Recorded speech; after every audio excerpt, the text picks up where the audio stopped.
Amém, irmãos. Ruth 4, o último sermão em Ruth, concluindo nossa série de exposições do 14 ao 22. Encontrando, meu querido, se coloque de pé e acompanhe a leitura do texto. Evangelho do Senhor em Ruth.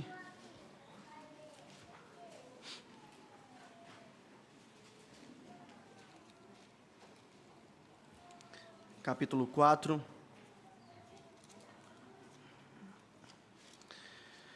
Do 14 ao 22.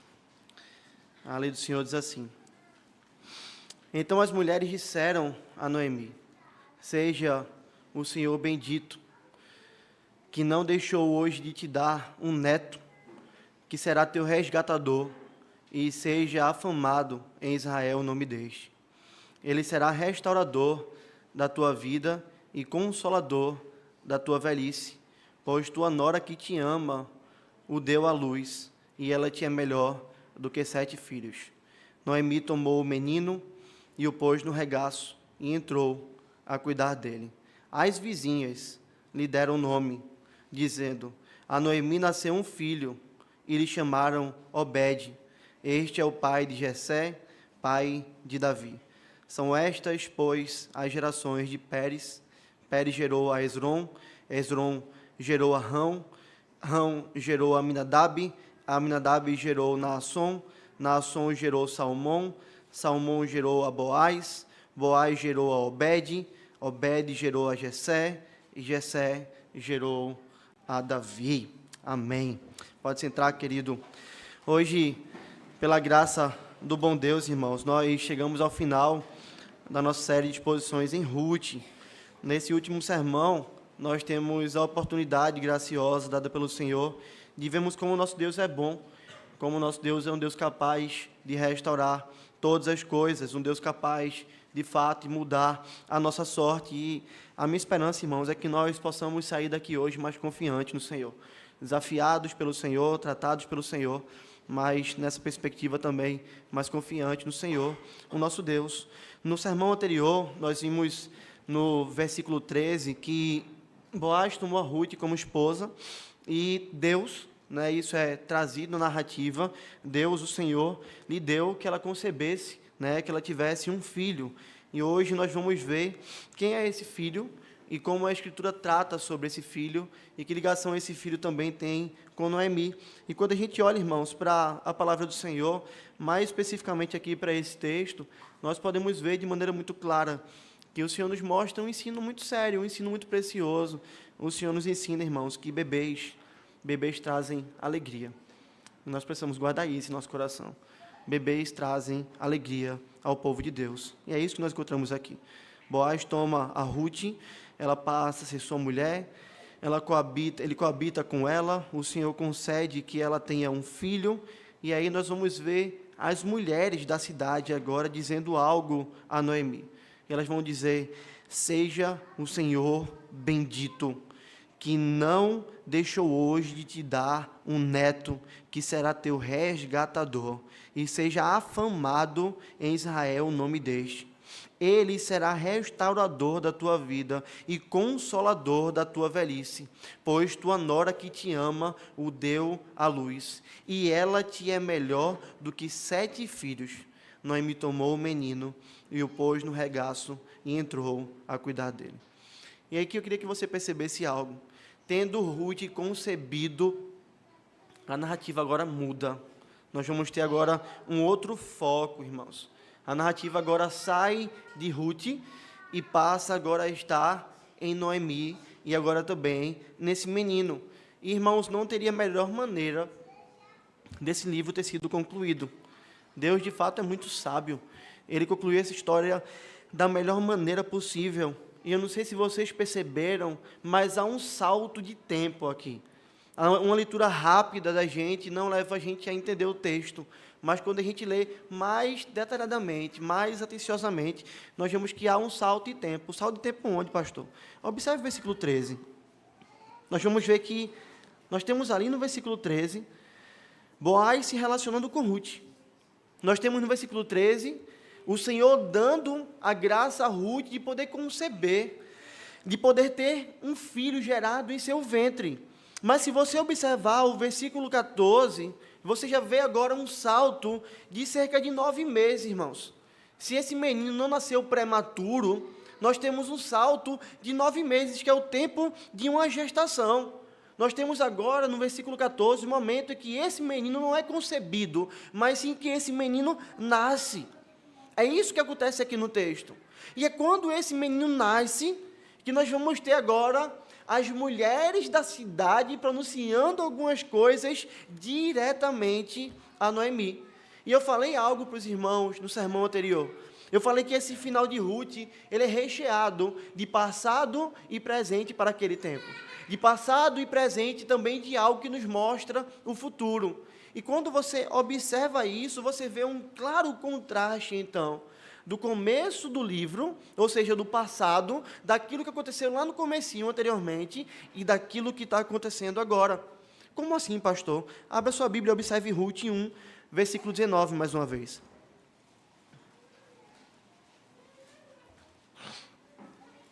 Volte algumas páginas e você vai ver isso. Então, ambas se foram até que chegaram a Belém. Sucedeu que, ao chegarem ali, toda a cidade se comoveu por causa delas. E quem? E as mulheres diziam: não é esta Noemi? Percebe o contraste? Nós temos aqui a fala das mulheres. Nós temos no capítulo 4, no final também o quê? A fala das mulheres. Ou seja, o livro começa, ele tem o seu início ali com essas mulheres falando. E ele termina também com essas mulheres falando. E eu queria que você guardasse algo no seu coração. Essas mulheres, elas são espectadoras. Elas estão ali vendo.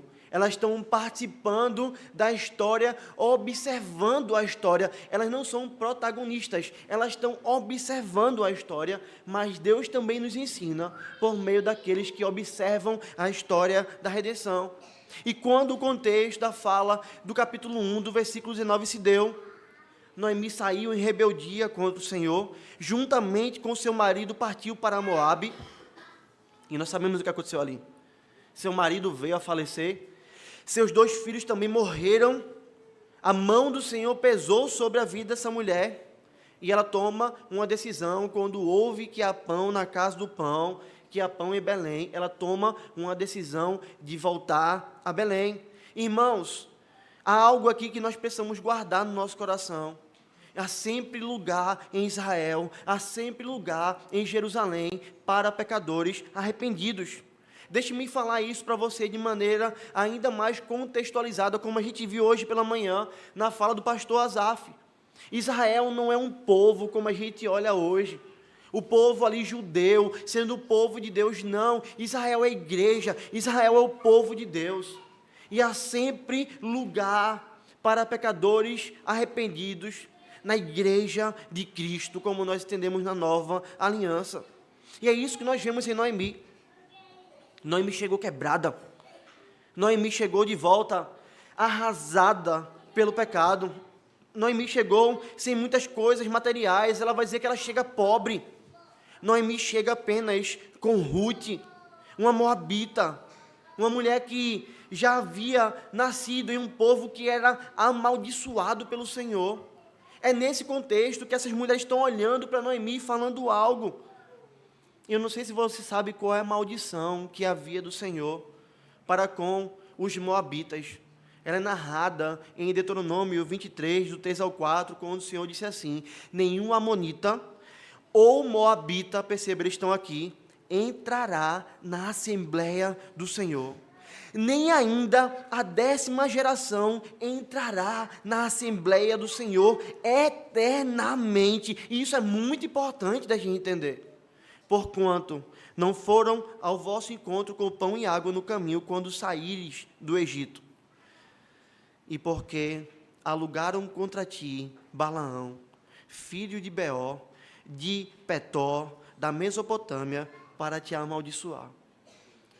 Deixe-me explicar isso aqui para você. O povo estava no deserto. O povo precisava ali de auxílio, e os amonitas e os moabitas, em vez de ajudar o povo de Deus, contrataram um profeta para amaldiçoar o povo de Deus. Deus então amaldiçoa aos amonitas e aos moabitas. E como é que Deus faz isso? Deus amaldiçoa eles com a pior maldição que um povo poderia receber. Pastor, como assim? Não desceu um anjo e matou todo mundo? Não veio serpente picar todo mundo? Não veio uma doença para as pessoas morrerem? Qual é a desgraça maior? O Senhor diz isso. Nem amonita, nem moabita vai entrar na Assembleia do Senhor.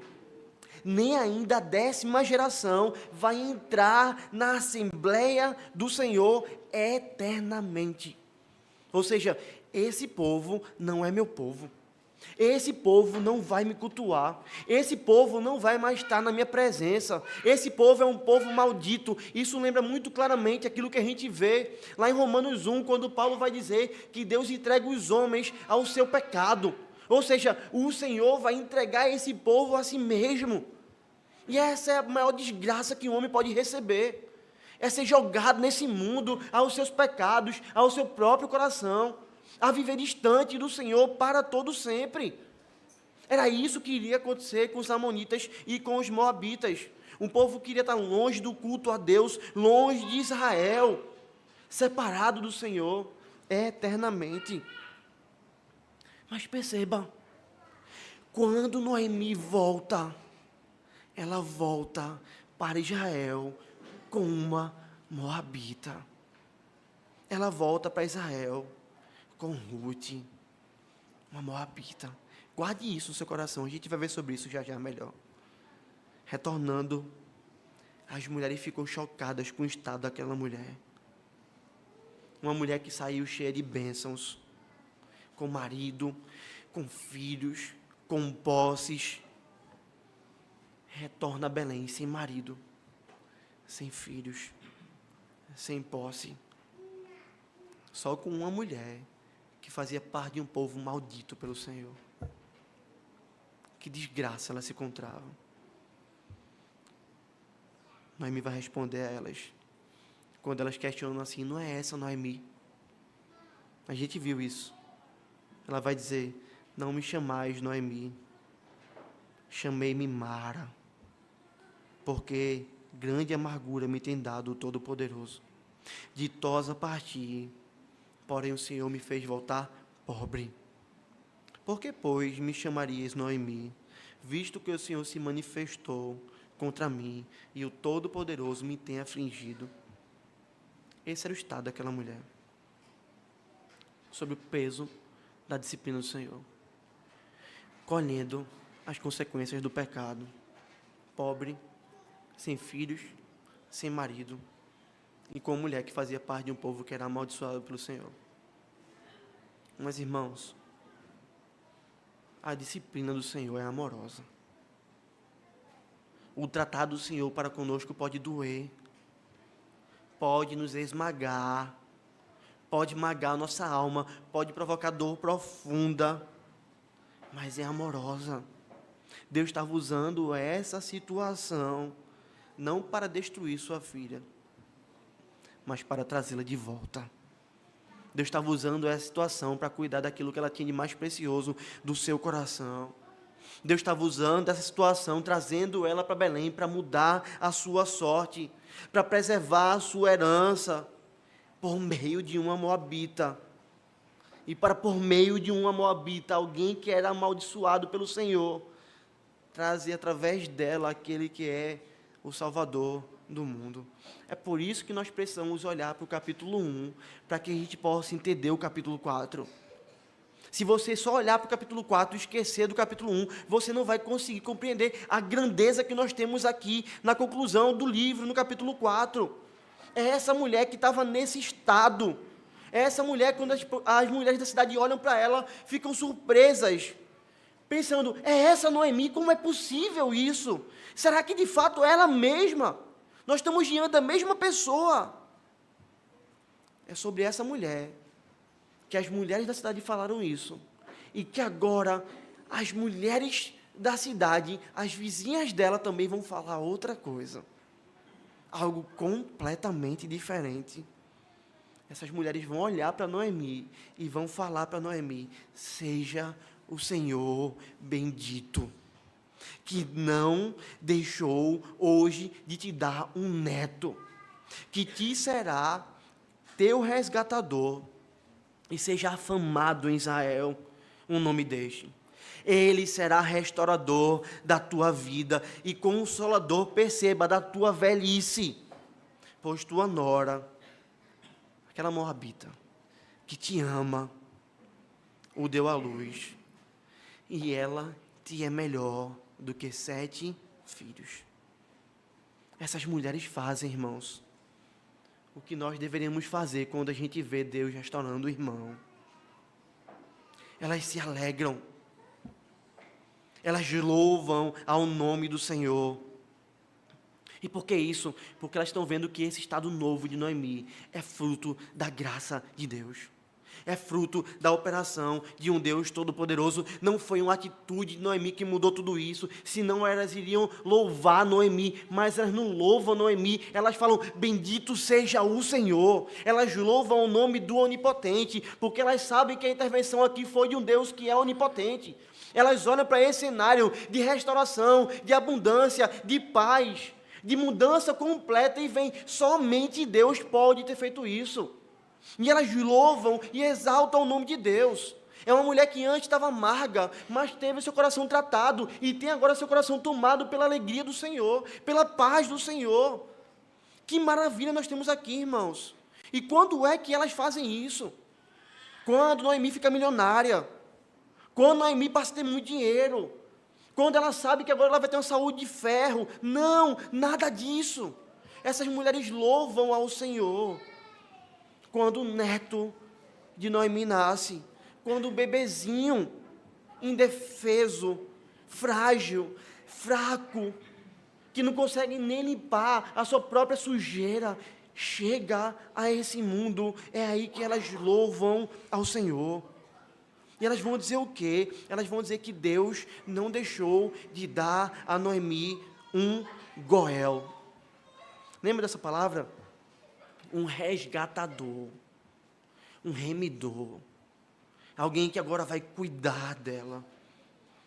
Perceba, esse menino é um resgatador para Noemi, assim como Boaz foi para Ruth. É a mesma palavra usada no hebraico. A palavra não muda. Ele é um resgatador para essa mulher idosa. O desejo dessas mulheres é que ele seja afamado em Israel, reconhecido em Israel, tenha fama em Israel. Ele é um restaurador da vida de Noemi. Ele é um consolador na sua velhice. Talvez você esteja olhando para tudo isso e não entenda. Deixa eu me explicar a você, querido. Perceba, é através desse menino que a herança de Noemi, a herança da família dela, as terras da família dela não seriam perdidas. Se esse menino não existisse, aquela herança ia passar para outra família, a família de Noemi não ia ter mais aquela herança, mas agora vai ser passada para ele. Ele é o resgatador da vida dela. É através desse menino que o nome da família de Noemi também seria mantido, porque na lei do levirato, ele vai herdar ali o nome de quem? O nome do primeiro marido de Ruth, o nome do filho de Noemi. Então, através desse menino é mantida a descendência de Noemi, a família dela não vai cair no esquecimento. E perceba, Boaz já era adulto, e ele fala que Ruth era mais jovem, era uma mulher que poderia ter ido atrás de jovens. Então a ideia é que ele era mais velho, porque ela foi atrás dele e não atrás de um jovem. A ideia de um homem mais maduro. Ele poderia até morrer, irmãos. E esse menino seria a garantia da velhice de Noemi, porque é isso que o texto vai falar. O texto vai trazer esse aspecto também da velhice. Veja, ele é o consolador da tua velhice. Se ela estivesse viva, quando esse menino crescesse, ele ainda iria cuidar dela, enquanto ela fosse idosa. Além dele, ela também tinha Ruth, uma nora que amou uma mulher amarga, Uma nora que amou uma mulher que não tinha para que ser amada, que não tinha nada a oferecer, mas que deixou tudo porque aprendeu o amor do Senhor. E o texto vai dizer que Ruth, para ela, era melhor do que 7 filhos. É isso que essas mulheres falam. Que cenário é esse, irmãos? É um cenário de restauração. O livro termina. Ele começa com um cenário de caos, causado pelo pecado. E ele termina com um cenário de restauração, causado pelo próprio Deus. Um cenário de bênção física e um cenário de bênção espiritual. Noemi agora estava novamente no meio do povo de Deus. Noemi agora poderia cultuar ao Senhor junto com o seu povo. Ela estava em Belém. Noemi agora não era mais pobre financeiramente. Boaz resgatou ela e estava cuidando dela. A herança não era perdida, o nome não seria perdido. Ela agora tinha um neto. Ela agora não está mais amarga. Ela está feliz, porque o Senhor a abençoou grandemente com o neto. O Senhor mudou completamente a sua sorte. Que maravilha, irmãos. E esse neto seria afamado. Mal sabia Noemi que nós hoje, em 2025, estaremos numa igreja em Jabotão dos Guararapes, em Prazeres, falando dela. Até o dia de hoje. E falando também desse menino. Até o dia de hoje. E dizendo que foi por meio desse menino que o Senhor preservou sua descendência, até que viesse o Salvador da própria Noemi, e o Salvador de todos nós. É assim que o Senhor faz, irmãos. Ele muda a sorte de todo pecador verdadeiramente arrependido. Não importa o buraco do pecado em que você tenha entrado, não importa o buraco do pecado ao qual nós descemos, não importa onde nós fomos parar, o Senhor tem poder para ir até o seu povo e tomá-lo pelas mãos. O Senhor tem poder para ir até o seu povo e trazer o seu povo de volta. O Senhor tem poder para nos resgatar lá de Moabe. O Senhor tem poder para mudar completamente a nossa sorte. O Senhor tem poder para mudar o nosso coração. Não importa se nós tenhamos visto o pecado destruir praticamente tudo aquilo que nós temos a capacidade de tocar. Pastor, tudo foi destruído na minha vida por conta do meu pecado. O Senhor tem poder para restaurar tudo isso. E como é que o Senhor fez isso na vida de Noemi? O interessante, irmãos, é que o Senhor, Ele escolhe as coisas fracas desse mundo para envergonhar as fortes. O Senhor restaura a sorte dessa mulher através da vida de um bebê. Um ser fraco, irmãos. Um ser que não tem capacidade nem de se defender. Bebês são abandonados, às vezes, em nosso mundo caído num lixo. São encontrados no lixo, não podem fazer nada, não sei chorar. Deus usa um bebê para restaurar a sorte dessa mulher. E eu sei, irmãos, que eu falo muito sobre isso. Eu falo muito sobre filhos. Eu falo bastante sobre bênção que os filhos são. E eu faço isso pregando em sequência. Sabe por quê, queridos? Porque a Escritura é permeada de crianças. A Bíblia é permeada de bebês que são bênção, que são instrumentos do Senhor. De capa a capa você vai encontrar isso. Na história da redenção, o que nós encontramos são bebês. É o Senhor fazendo bebês nascerem para cumprir a promessa que Ele prometeu que um dia um bebê iria cumprir. Lembra de Gênesis 3,15? A gente vai ver isso na ceia hoje. A mulher vai dar à luz um filho, um bebê. Esse filho vai pisar a cabeça da serpente. E esse filho vai ter o seu calcanhar ferido. A promessa de redenção da humanidade é através de um bebê. O Senhor traz isso. A primeira palavra de restauração para a humanidade é: um bebê vai nascer. E perceba, se nós encontramos bebês em toda a história bíblica, em toda a história da redenção, o que nós encontramos também é na história bíblica a tentativa de matar esses bebês. A mentalidade satânica anti-filho, a mentalidade diabólica anti-filho, e eu provo isso a você na Escritura. Nós vimos isso no sermão passado. Onã, filho de Judá, quando se relacionava com Tamar, ele deixava o sêmen cair no chão, para que ela não pudesse ter um filho. Perceba, o Senhor o mata, porque isso é diabólico. Esse pensamento é diabólico. O pensamento de que filho é ruim é algo diabólico. O Senhor mata aquele homem. A personificação do mal que estava junto do povo de Deus no Egito, o faraó, o servo de Satanás, o servo de Belial, o servo do maligno, quando ele vê que por meio de bebês nascendo, o povo de Deus está ficando forte, quando ele vê que o povo de Deus é fértil, que Deus abençoa o povo dele, e que bebês vão chegando, como aquele que vem para matar, roubar e destruir, ele dá uma ordem para que todos os bebês sejam mortos, todos os homens sejam ali assassinados, para que o povo de Deus não fique forte. O Deus que cuida de bebês preserva Moisés. O Deus que cuida de bebês indefesos coloca Moisés na casa de Faraó, e através de um bebê traz salvação para o povo de Israel.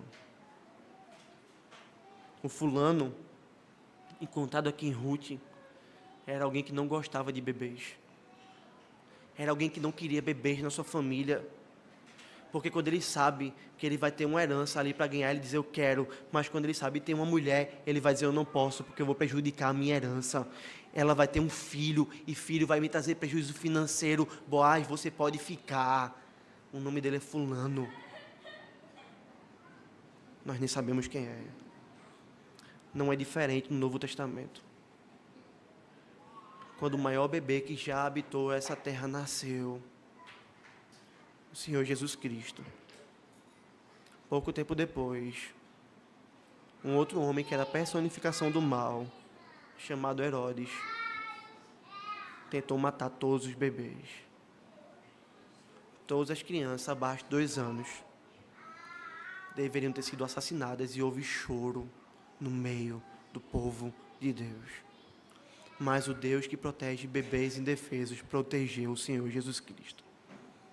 E aquele bebê indefeso nasceu, aquele bebê indefeso cresceu, aquele bebê indefeso foi fora da cidade, aquele bebê indefeso lutou contra a morte, já como um homem feito, pisou a cabeça da serpente e trouxe salvação ao povo de Deus.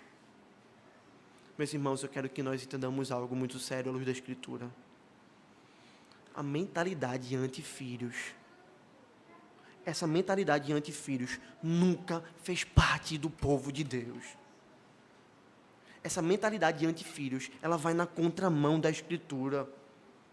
Essa mentalidade de que o povo de Deus não quer ter filhos, nunca fez parte da história da redenção, nunca. Quando o povo de Deus estava sendo fiel ao Senhor. Para o povo de Deus, de capa a capa da Escritura, filho sempre foi considerado como bênção. Sempre. Para o povo de Deus, filho sempre foi fortalecimento para a família. Sempre foi fortalecimento para a igreja. Para o povo de Deus, filho sempre foi uma herança do Senhor. Para o povo de Deus, filho é cuidado na velhice. E nós encontramos tudo isso aqui nesse texto, irmãos. Nós temos mulheres louvando ao Senhor pelo nascimento de um bebê e tudo que ele representa. Tudo que ele representa, irmãos. Nós poderíamos falar sobre muita coisa aqui, queridos, nesse texto. Mas permita-me puxar apenas um ponto aqui. Bebês são proteção, são resgatadores, são segurança na velhice. É isso que essas mulheres vão falar para Noemi. E essa verdade o feminismo não te conta. Essa verdade tem sido negada por muitas mulheres e por muitos homens também. E inúmeras delas vão ter o desprazer de ter uma velhice solitária, abandonada em homens também. Permita-me explicar isso a você. Certa vez, enquanto estava uma aula na escola, uma menina me disse mais ou menos assim: meu irmão é concursado, se eu não estou enganado, ele era promotor. Um super salário. Ele gosta de viajar, ele gosta de curtir a vida. Ela disse assim, ele não quer ter filhos. E eu falei para ela: pois diga a ele que ele vai morrer sozinho. Ele vai morrer sozinho. Essa é a verdade, irmãos. Homens e mulheres que não querem ter filhos vão ter um futuro solitário em suas casas, sem ninguém para cuidar deles, ou jogados em uma casa de repouso, sofrendo a angústia que muitos idosos sofrem hoje. A pior angústia para um idoso é a solidão. Estar solitários. Porque muitas vezes são abandonados pelos filhos, que não vão nem visitar, não dão atenção, não cuidam, não se importam. Ou porque não têm filhos. O brasileiro é um povo que está acostumado com auxílios do governo. E sabe uma coisa que muitos confiam as suas vidas sem perceberem? 4 letrinhas, INSS. Alguns já são descontados em folha, obrigatoriamente, por um governo que quer muito, mas muito nosso bem, seja de esquerda ou de direita. Sempre o Estado quer o nosso bem. E sempre tira uma parte do nosso salário, todo mês. Sabe qual é o pensamento, queridos? Quando eu chegar mais na frente, eu vou me aposentar. Mas estão enganados, irmãos. Muitos estão enganados. Perceba, a idade mínima para se aposentar só sobe. O sistema do INSS é uma pirâmide. A ideia é que os jovens trabalhem e paguem o INSS para que os idosos possam ter aposentadoria. Então você precisa de muito jovem trabalhando e pouco idoso em cima, para que haja dinheiro suficiente para pagar aqueles que estão em cima. Mas nós estamos tão acostumados com auxílios de governo que nós não percebemos isso. Não paramos para raciocinar. Cada vez mais as pessoas têm menos filhos. Essa mentalidade anti-filhos toma conta da nação. Cada vez mais nós vamos ter, então, menos pessoas jovens para sustentar aqueles que estão ficando velhos. Além disso, cada vez mais nós temos mais e mais programas sociais do governo e as pessoas ficam sem trabalhar. Não é difícil hoje a gente encontrar lugares que não tem pessoas para trabalhar. Um amigo meu tem fazenda, ele disse: pastor, eu precisei tirar todos os meus pés de goiaba porque não tem gente para trabalhar. Está plantando grama porque hoje ele colhe com a máquina, porque não tem gente para trabalhar, de tanto auxílio do governo.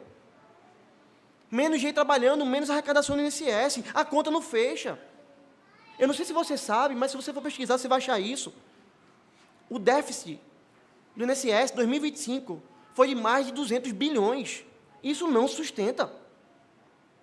Isso não sustenta, irmãos. Isso vai quebrar. Pastor, por que está falando isso? Parece nada a ver com a Bíblia. Tem, irmãos, tem tudo a ver com a Bíblia. Deus não nos instrui a ficarmos esperando em governo, a ficarmos esperando em INSS. Deus nos instrui a uma realidade diferente. Em primeiro lugar, deveríamos trabalhar para deixar a herança para os nossos filhos. É isso que vemos em Provérbios 13, 22. Um homem de bem deixa herança aos filhos de seus filhos. Ele trabalha, ele produz riqueza, ele deixa herança. Mas a riqueza do pecador é depositada para o justo. Mas quando o homem, mesmo diligente, não consegue fazer isso, e chega à sua velhice, e não consegue juntar dinheiro suficiente, o que é que deve acontecer com ele? Quem é que deve cuidar dele? O governo? Não. A aposentadoria da gente não deveria ser do governo. Biblicamente falando, essa não é a realidade. Um homem idoso, se a gente pensar biblicamente, ele deve ser sustentado pelos seus filhos. Se ele não conseguiu, trabalhando diligentemente, sendo responsável, sendo um homem de bem, ele não conseguiu juntar dinheiro para sua velhice suficiente. E há muitas coisas que isso pode acontecer. São os filhos que devem cuidar dele.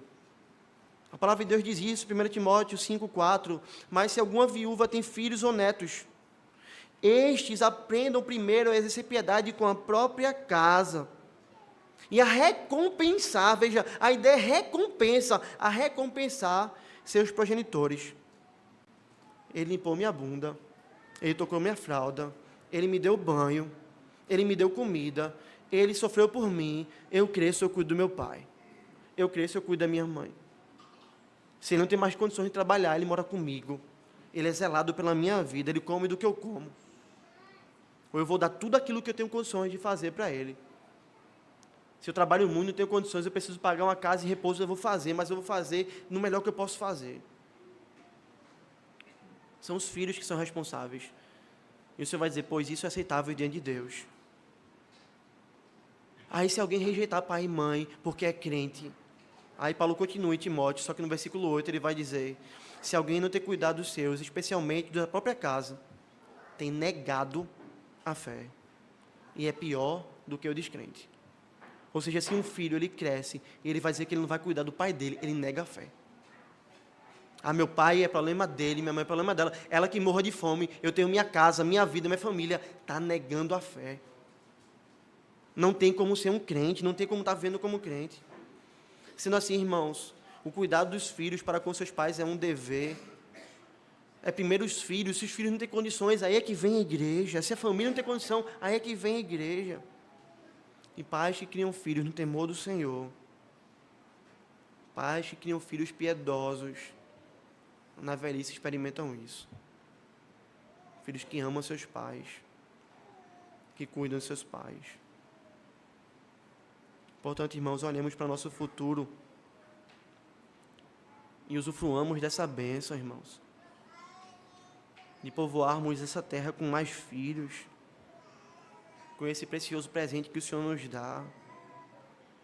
Filhos que no futuro vão ser nossa companhia, nosso cuidado, até mesmo, se necessário for, nossa provisão, irmãos.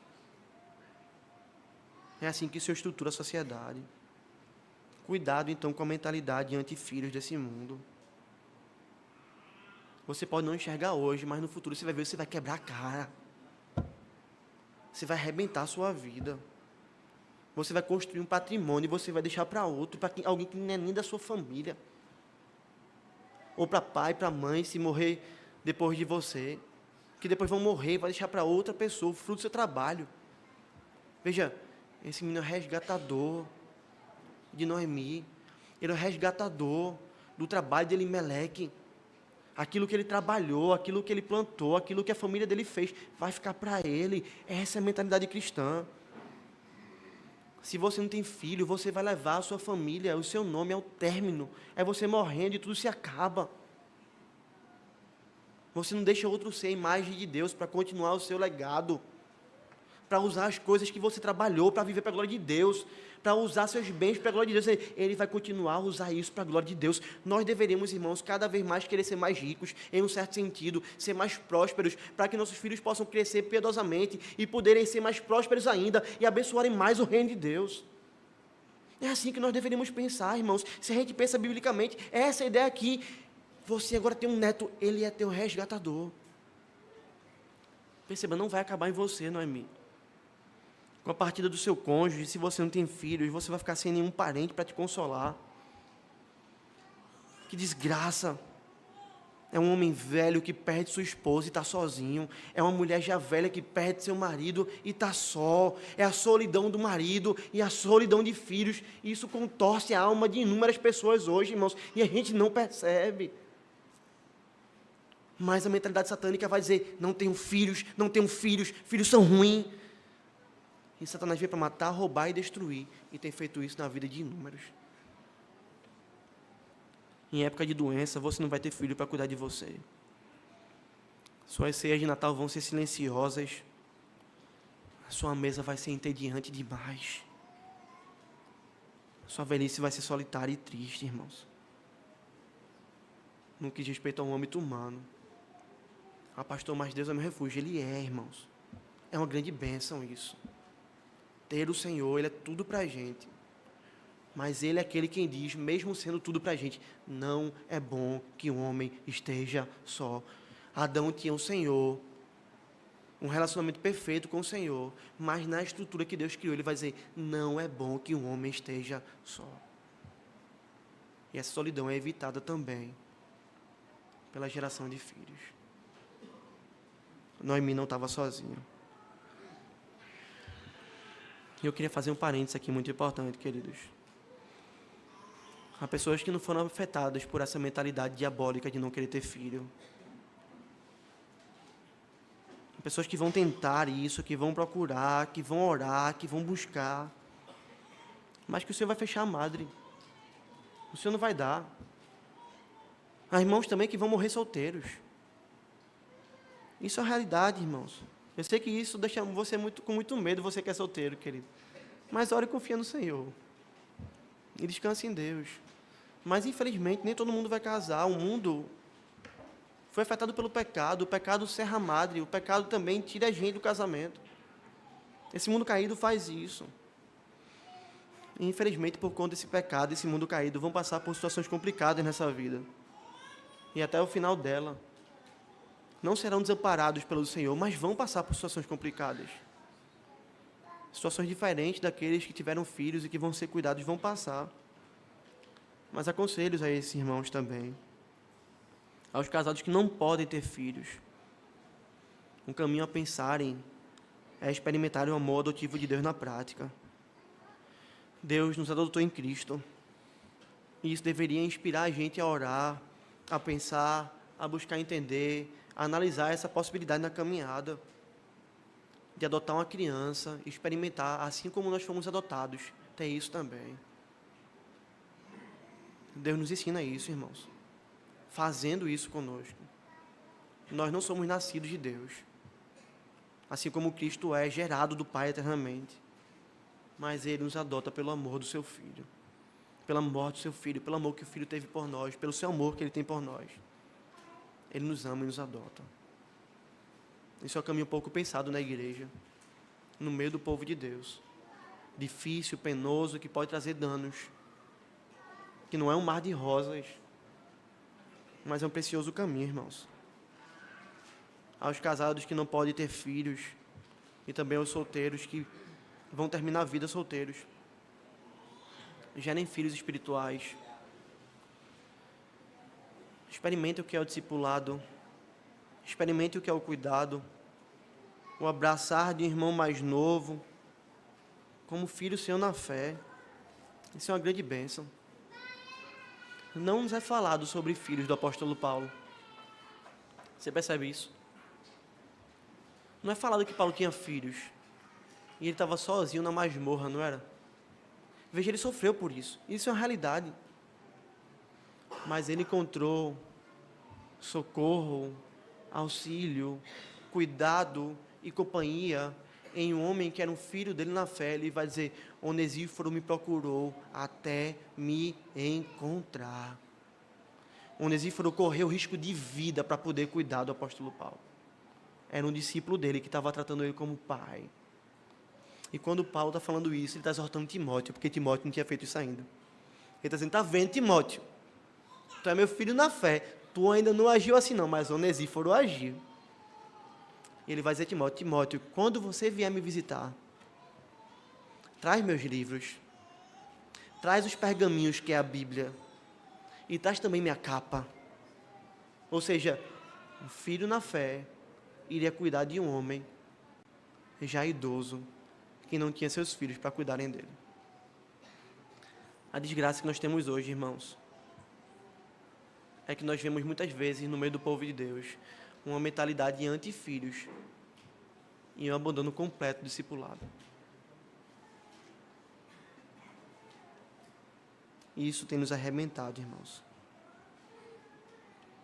Permita-me concluir isso dizendo que a história da redenção, ela é permeada de bebês.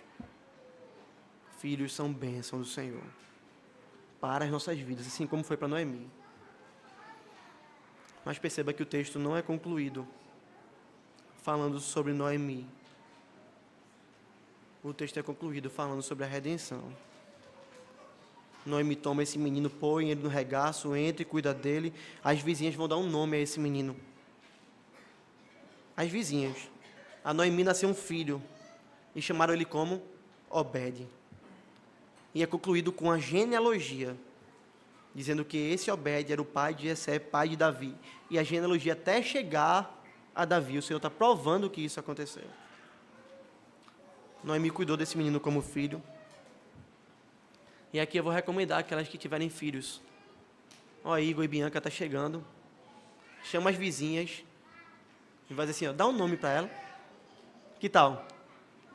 Vocês não querem não, né? Mas foi isso que aconteceu. As vizinhas é que deram o nome do menino. Não foi Ruth.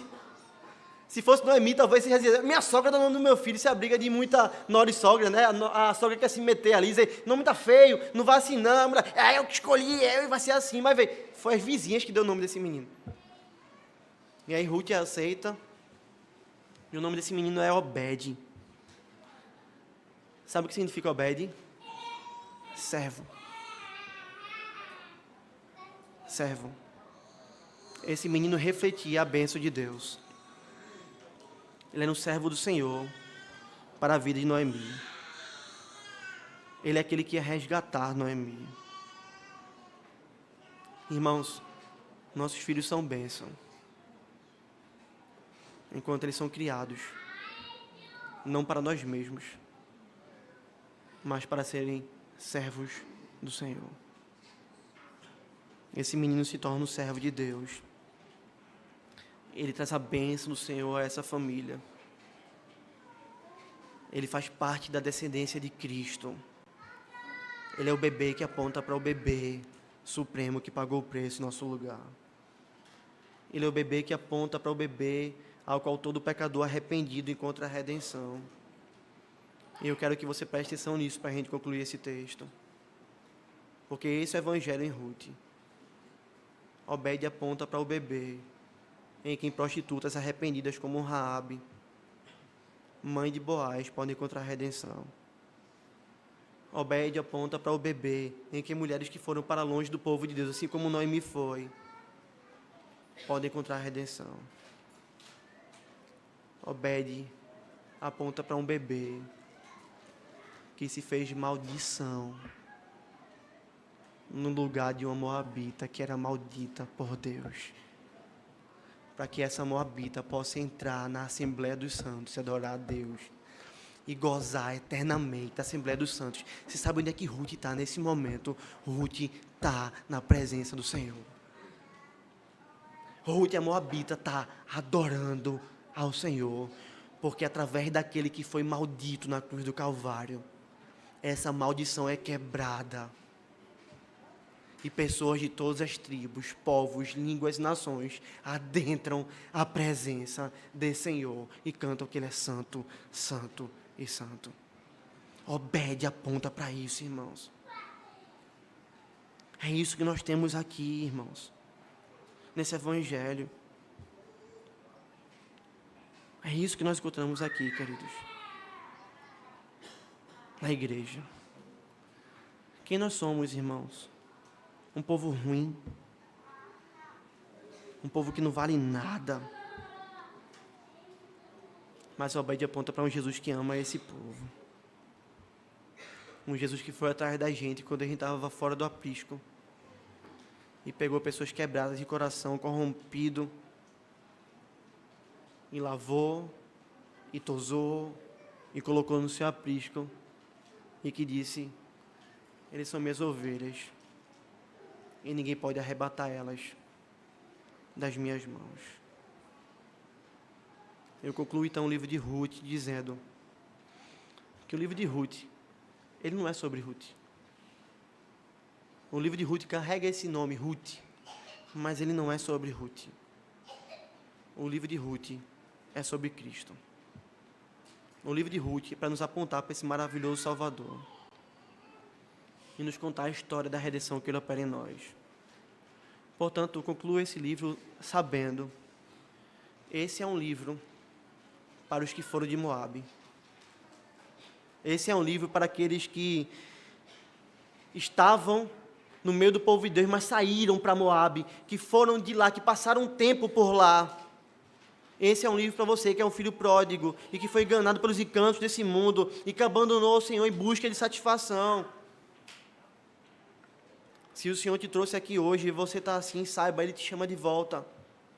Assim como Ele chamou Noemi lá de Moabe, Ele te chama de volta, dizendo que você foi procurar satisfação no lugar errado, volta para mim, retorna para Belém, tem pão da vida aqui. Assim como Noemi restaurou a vida dela, voltando para cá, experimentou o que eu fiz, você também pode fazer. Esse livro é para aqueles que foram para Moabe, irmãos. Mas esse livro também é para aquele filho que ficou na casa do pai. e que viu seu irmão voltar todo quebrado e ficou irado quando o pai recebeu ele com uma festa, matou um animal e fez uma festa. Ele é para pessoas, assim como aquelas mulheres que viram Noemi entrando e perguntaram se realmente era ela, e não ajudaram ela, e não cuidaram dela, e não supriram nenhuma necessidade, e não se importaram com ela, e deixaram ela voltar para Jerusalém, ali, sozinha, para Belém sozinha. E há muitos filhos que ficam na casa do pai, que são também da mesma maneira, irmãos. Que quando um pecador arrependido chega à igreja, eles torcem o olho, eles olham para aquilo e falam, olha o estado dele, e eles continuam comendo e bebendo e vivendo a sua vida e não se importando com ele. Esse livro é para você também. Para mostrar, meus irmãos, que nós devemos acolher bem aqueles que voltam quebrados em nosso meio. Que nós devemos ser aqueles que botam ali esparadrapos nas feridas, que dão água a quem tem sede, que dão pão a quem tem fome, que dão casa a quem precisa de casa. O Evangelho faz isso conosco, irmãos. Ruth mostra isso para a gente. Esse livro também, irmãos, é para aqueles que são como Ruth, aqueles que não eram do povo de Deus, mas ouviram falar que há pão em Belém. Aqueles que não eram do povo de Deus, mas ouviram falar que há um Deus vivo, verdadeiro lá. Aqueles que adoravam falsos deuses, mas entenderam que há um Deus que é o único, o Deus de fato, de verdade. Esse livro é para pessoas como Ruth, que ouviram falar de um homem que um dia, 2000 anos atrás, morreu numa cruz de Calvário, com braços perfurados, rosto sangrando, uma lança enfiada em seu lado, completamente desfigurado da surra que ele levou, por amor a pecadores que moram em Moabe. E com seus braços abertos chama-os para dizerem, creiam em mim, se arrependam de seus pecados, e vocês vão ser salvos. Há pão em Belém, e eu sou o pão vivo que desce do céu. Esse livro, irmãos, é também para aqueles que são como Boaz, aqueles que já foram resgatados, aqueles que são piedosos no meio do povo de Deus, aqueles que têm recursos em suas mãos, fazenda e funcionários, e quando encontram um moabita chegando no meio, vão dizer, não vão para outro lugar, fiquem aqui, eu vou dar pão, eu vou dar água, eu vou dar proteção. Perceba, esse livro é para os discípulos de Cristo, que quando pecadores chegam arrependidos, empenham sua vida, seus recursos e sua casa para discipular e para cuidar de pecadores arrependidos. Esse livro é para os Boaz também. Mas, irmãos, esse livro também é para as órfãs. Esse livro é uma dura declaração de que enquanto pecadores arrependidos buscam Cristo e buscam Belém, buscam o povo de Deus,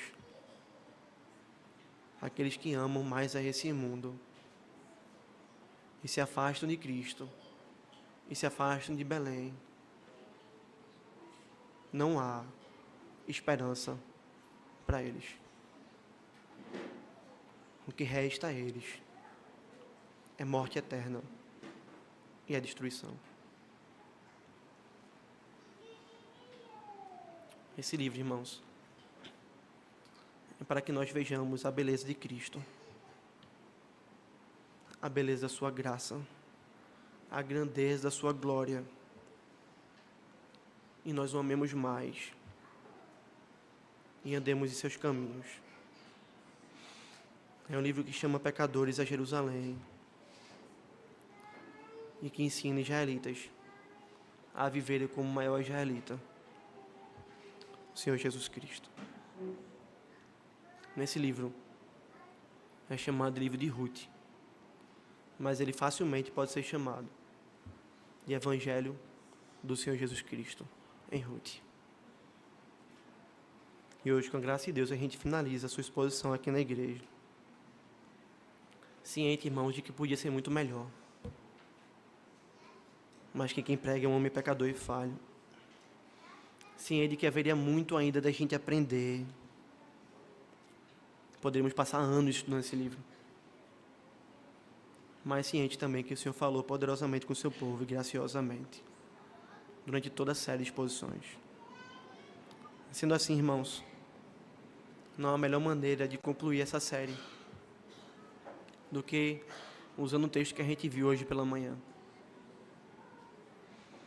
Quem tem ouvidos, ouça o que o Espírito diz às igrejas. Amém. Vamos orar.